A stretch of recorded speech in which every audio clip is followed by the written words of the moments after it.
শুক্রবার দিনের বিশেষ আমল।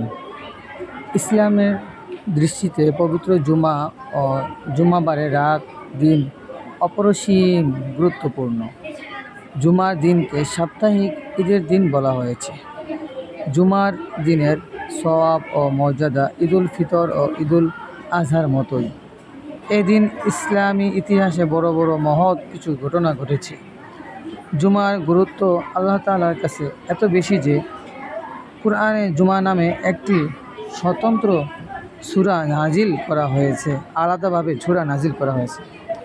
আল্লাহ তাআলা কুরআনে ইরশাদ করেন, হে মুমিনগণ, জুমার দিন যখন নামাজের আহ্বান জানানো হয় তখন তোমরা আল্লাহর স্মরণে এগিয়ে যাও এবং বেচাকেনা দুনিয়াবি যাবতীয় কাজকর্ম ছেড়ে দাও।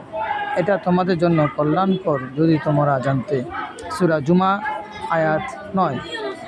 রাসূল সাল্লাল্লাহু আলাইহি সাল্লাম একটি হাদিসে বলেছেন, মুমিনের জন্য জুমার দিন হলো সাপ্তাহিক ঈদের দিন। ইবনে মাজাহ হাদিস নম্বর 1098।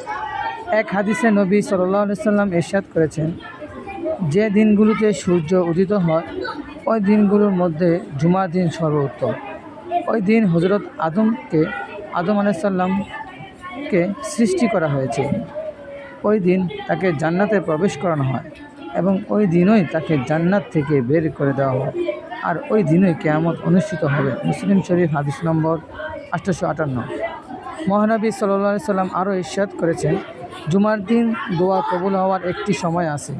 কোনো মুসলিম যদি সেই সময়টা পায় আর তখন যদি সে নামাজে থাকে তাহলে তার যে কোনো কল্যাণ কামনা আল্লাহ পূরণ করুন।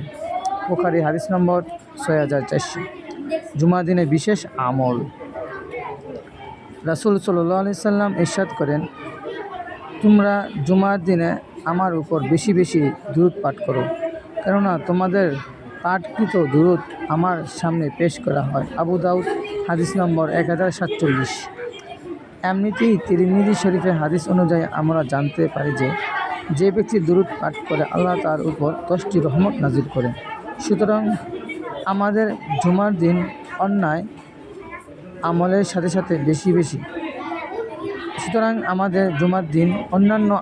সাথে বেশি বেশি দুরূদ পাঠ করতে হবে।